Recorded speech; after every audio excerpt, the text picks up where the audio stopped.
Sabarimala സ്വർണ്ണക്കൊള്ളയിൽ Thiruvithamkoor Devaswom board മുൻ president A Padmakumar അടക്കമുള്ളവരെ പ്രതി ചേർത്ത് പ്രത്യേക അന്വേഷണ സംഘം.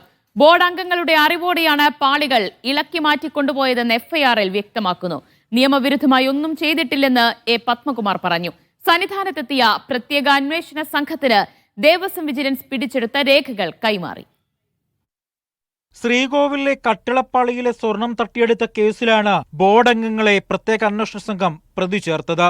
8ാം പ്രതിയാക്കിയാണ് എഫ്ഐആർ. CPM നേതാവും അന്നത്തെ ബോർഡ് പ്രസിഡന്റുമായ A Padmakumar, KP Sankaradas, K Raghavan, Devaswom commissioner N Vasu എന്നിവരും പ്രതികളായി. ബോർഡിന് നഷ്ടമുണ്ടാക്കാനായി ഇവർ മറ്റു പ്രതികളുമായി ചേർന്ന് ഗൂഢാലോചന നടത്തിയതായി എഫ്ഐആറിൽ വ്യക്തമാക്കുന്നു. ഒറ്റതിരിഞ്ഞ് ആക്രമിക്കാനാണ് ശ്രമമെങ്കിൽ അത് നടക്കില്ലെന്നായിരുന്നു പത്മകുമാറിന്റെ പ്രതികരണം.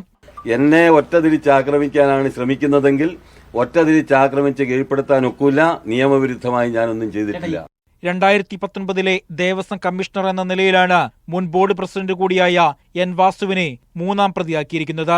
എന്റെ ഈ കാലയളവിൽ നടന്നിട്ടുള്ള കാര്യങ്ങൾ തികച്ചും സുതാര്യമായിട്ട് തന്നെയാണ് നടന്നിട്ടുള്ളത്. ദേവസ്വം ബോർഡ് സംശയനിഴലിൽ അല്ലെന്നായിരുന്നു നിലവിലെ ദേവസ്വം ബോർഡ് പ്രസിഡന്റിന്റെ പ്രതികരണം. ഇതുമായി ബന്ധപ്പെട്ട് 2024 ശേഷം കൊണ്ടുപോയതുമായി ബന്ധപ്പെട്ട് എല്ലാ തീരുമാനമെടുത്തിട്ടുള്ളത് ബോർഡാണ്.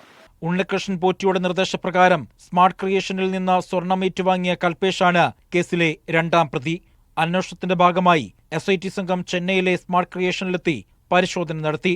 ഉണ്ണികൃഷ്ണൻ പോറ്റിയെയും ദേവസ്വം ബോർഡ് അംഗങ്ങളെയും ഉദ്യോഗസ്ഥരെയും വൈകാതെ ചോദ്യം ചെയ്യാനാണ് നീക്കം. സന്നിധാനത്തെത്തിയ SIT കൂടുതൽ തെളിവെടുപ്പും നടത്തി. മീഡിയ 1 തിരുവനന്തപുരം.